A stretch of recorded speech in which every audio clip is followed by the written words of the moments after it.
ओम वक्रतुंड महाकाय शुरकोटि समप्रभः निर्विघ्नं कुरु मे देव मम कार्येषु सर्वदा सर्वकार्येषु सर्वदा। ओम यत्र यत्र देवानां सर्वव्यापी महेश्वरा यो गुरुदेवानां मुखाय। आए आज हमको भारतीय वाग्मही के प्रमुख 11 उपनिषदों में क्या है उसके बारे में थोड़ा चर्चा करते हैं। काठोपनिषद में यमराज नचिकेता संवाद, केनोपनिषद में ब्रह्म विद्यासार और प्रश्नोपनिषद में प्राण शक्ति का रहस्य और मांडुक्योपनिषद में अमर तत्व का आत्म तत्व का निरूपण, ऐतरेय उपनिषद में सृष्टि का रचना क्रम और तैत्तिरीय उपनिषद में वैदिक शिक्षा, आत्म तत्व और ब्रह्म की प्राप्ति, ईशावास्योपनिषद में परब्रह्म का स्वरूप और पुंडकोपनिषद में ब्रह्म ज्ञानोपदेश, श्वेताश्वेतरोपनिषद में मन की शुद्धि और ध्यान बिंदु उपनिषद क्रियात्मक ध्यान योग और नाद बिंदु उपनिषद में नाद ध्वनि से ब्रह्म प्राप्ति का रहस्य है। आए इन ज्ञानमय आध्यात्मिक, क्योंकि उपनिषद का तात्पर्य है, उपनिषद का अर्थ है गुरु के समीप उसकी मनोवस्था के अनुरूप गुरु कृपा का प्रसाद पाकर परमात्मा के परम प्रकाश का दिग्दर्शन करते हुए गुरु के उपमान स्वरूप उप का अर्थ है। नी का है उपनिषद और नी का अर्थ है निकट, पूर्ण, श्रद्धा, समर्पण, अंतर्मन से नतमस्तक, सृष्टि के रहस्य को जानने की इच्छा से उसकी निकटता का आभास, और षड उपनिषद यानी कि शद गुरु शिष्य के वार्तालाप में शद को खोज तथा किसी शिष्य की पात्रता पूर्ण होती है तो कोई सदगुरु उसकी सेवा में प्रसन्न होकर उसे आत्मबोध कराता है। आत्मज्ञान गुरु कृपा से ही होता है और यह स्वयं के प्रयत्न से प्राप्तव्य नहीं है। केवल गुरु ही उस ज्ञान की कसौटी पर हमको खरा उतार सकते हैं। गुरु से ही हम ज्ञान प्राप्त कर सकते हैं। ये उपनिषद का अर्थ है कि उपनिषद में क्या क्या है।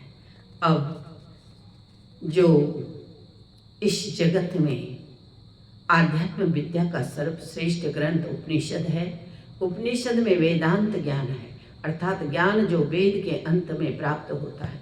वेदों के अध्ययन से जो बाद में प्राप्त होता है उसे उपनिषद ही आत्मज्ञान और आत्म शांति का एक ऐसा कोश है जिसके अध्ययन से जीवन और मृत्यु के क्षणों में ही नहीं अपितु प्रतिक्षण ऐसी शांति मिलती है जैसे वैसे और कहीं भी उपलब्ध नहीं हो सकती। ये उपनिषद का स्वभाव है और उपनिषद में वह विद्या है जो समस्त अनर्थों को उत्पन्न करने वाली संसार का आभास ही नाश कर देती है, अर्थात संसार की कारणभूत अविद्या को शिथिल करके ब्रह्म विद्या को प्राप्त कराती है। उपनिषद भारतीय दर्शन शास्त्र की आध्यात्मवाद का प्रतिनिधित्व करता हुआ ब्रह्म ज्ञान के सर्वोत्तम ग्रंथ में प्रतिष्ठित है। उपनिषद में ब्रह्म ज्ञान ही पूर्ण व्याख्याता है। ब्रह्मा ही एकमात्र परम तत्व है, वही एक मात्र सत्ता है, वही जगत का सार है। इसी से सृष्टि की उत्पत्ति होती है और अंत में ब्रह्मा में ही लीन हो जाती है। उपनिषदों में ब्रह्मा के दो रूप हैं, पर ब्रह्मा, अपर ब्रह्मा। पर ब्रह्मा असीम निर्गुण निष्प्रपंच स्थिर व अमूर्त है। अपर ब्रह्मा सगुण सविशेष सप्रपंच अमूर्त है। पर ब्रह्मा को ही ब्रह्मा की उपाधि दी गई है और अपर ब्रह्मा को ईश्वर कहा गया है। यहाँ दोनों एक ही ब्रह्म के दो पक्ष हैं, जैसे सिक्के के दो पहलू होते हैं।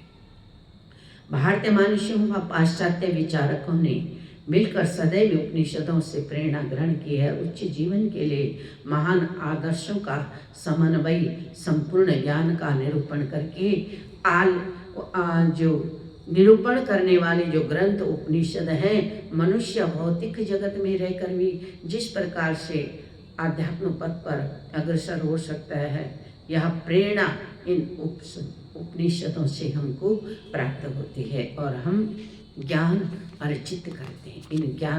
इन उपनिषदों की एक यह विशिष्टता है। तो ये जो उपनिषद हैं हमको ज्ञान का वैभव देते हैं और सर्वथा ये सार रूप में है और शाश्वत मूल्यों की उपासना से ही मनुष्य वर्तमान और भावी जीवन को सफल बनाता है। अध्ययन की वेदी पर जीवन की बलि नहीं दी गई है और जीवन के लिए आध्यात्म का तिरस्कार भी नहीं किया गया है। यही संपूर्ण ज्ञान वेदों में संग्रहित है, जिनकी व्याख्या उपनिषद, पुराण, गीता तथा दर्शन ग्रंथों में हुई है। 6 दर्शन शास्त्रों का संग्रह, 6 दर्शन, अनुवाद, अनन्य प्रकार के ग्रंथ हैं जो हमको ज्ञानवर्धक बहुत थोड़े समय में अल्प लेखन में, अल्प साहित्य में उपलब्ध होते हैं। वेदों के ज्ञान भाग का निरूपण करने वाले 11 मणियों की माला के सदृश ही 11 जो उपनिषद हैं संग्रह बहुत ही हम रोचक और हमको ज्ञान वर्धक है।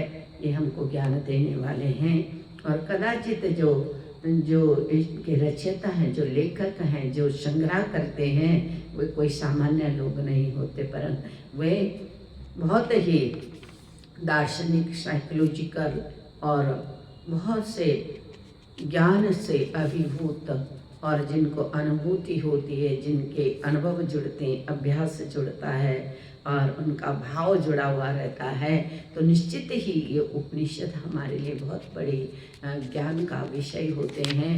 और वेदों का संपूर्ण सार रूप में कि वेदों के अध्ययन से क्या प्राप्त हुआ, या जो कुंजी है, या जो की है, या जो चाबी है, ये उपनिषद होते हैं। तो ये जो उपनिषद हैं हमें बहुत कुछ सिखाते हैं।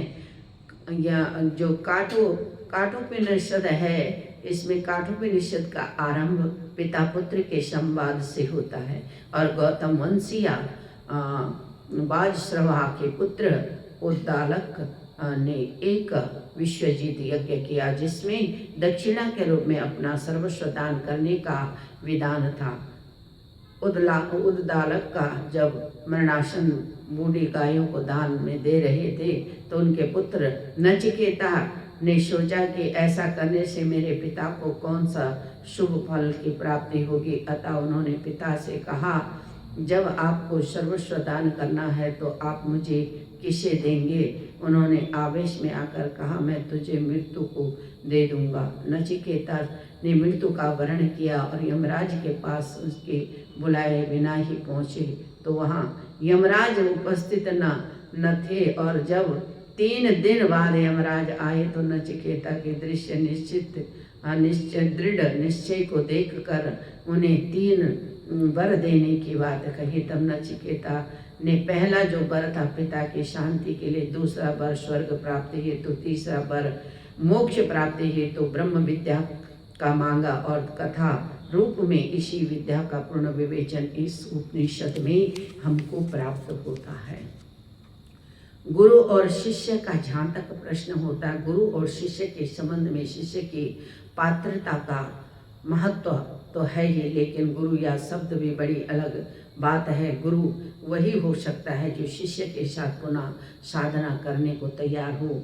शिष्य के साथ गुरु को चलना पड़ता है ताकि गुरु के साथ शिष्य चल पाए। गुरु से सीखना नहीं पड़ता, गुरु के साथ होना काफ़ी है, पर सीखना सरल है और साथ होना मुश्किल है। साथ होने के लिए बहुत निकटता चाहिए, एक आंतरिकता चाहिए, एक भरोसा, एक गहरी श्रद्धा, एक प्रेम, एक उन्माद, किसी को भी अपने निकट मानने की अपार क्षमता। यही उपनिषद इस शब्द का वास्तविक अर्थ होता है कि गुरु कौन हो, शिष्य कौन हो सकता है, गुरु कौन हो सकता है। गुरु वह है जो शिष्य को समय दे सके, उसके साथ चल सके, और शिष्य को भी ऐसा चाहिए कि उसके भीतर ऐसा धैर्य हो कि वो गुरु के साथ चल सके और गुरु से कुछ सीखे। क्योंकि गुरु वास्तव में गुरु कुछ सिखाता नहीं, गुरु से सीखा जाता है। जब साथ में रहते और गुरु जिन जिन कर्मों से शुद्ध कर्मों को करते हैं, जिन जिन मंगल आचरणों को अपने जीवन में उतारते हैं, उनको प्रत्यक्ष और अप्रत्यक्ष रूप से देखा जाता है। तो काठोपनिषद में जो है ये गुरु शिष्य का जो संवाद है, यहाँ पर बहुत ही सुंदर नचिकेता का और यमराज का यहाँ पर संवाद चल रहा है और नचिकेता यहाँ पर वरदान मांगते हैं। तो ये बहुत सारे ऐसा ज्ञान है काठोपनिषद में, और यूँ तो सारे उपनिषदों में ज्ञान है, अलग अलग ज्ञान की श्रृंखलाएँ हैं। और जब हम इनका अध्ययन करते हैं, स्वाध्याय करते हैं, तो हम पाते अपने जीवन में हमको बहुत कुछ प्राप्त हो गया। यह एक कुंजी है समस्त वेदों की, सब संग्रह है, ये की है, चाबी है। अगर आपको कुछ सीखना है तो आपको यहाँ देखना पड़ेगा, इस सत्संग को सुनना पड़ेगा। आगे हम कल आपके लिए प्रस्तुत करेंगे।